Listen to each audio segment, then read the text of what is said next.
I'm Kelly Behlmann. I'm a physical therapist, and I started DASA in 1997. I felt like it was a different avenue to rehabilitation. Basic clinical therapy can get kind of boring. I know that being involved in sports and fitness helps you set goals for yourselves, help encourage you to persevere through those challenges.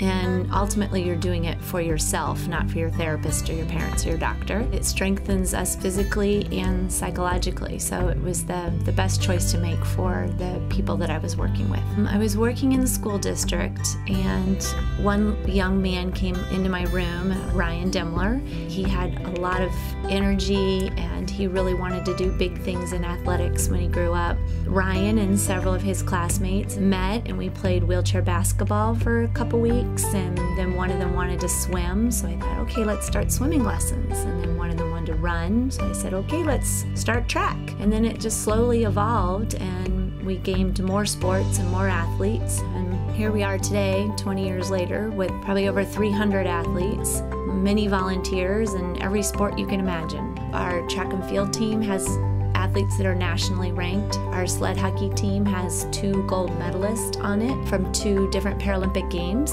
Our power wheelchair soccer team, we now have 3 teams, one of which is nationally ranked and has an athlete that traveled to the World Cup. And our swim team now can be proud enough to say that Ryan Demler competed with Team USA. That's pretty exciting for us that he was the motivation behind the program and that he made it that far. So we're super excited.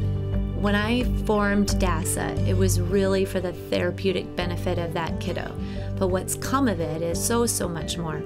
The families that have been affected, the siblings, the parents that understand that that child is a productive citizen of the community, that it's not all about going to therapy and it's all about braces. It's not that at all anymore. It's having a sister that's on the soccer team just like I am, or having a brother that's on the swim team just like I am. There's so much more part of the family, a natural part of the family.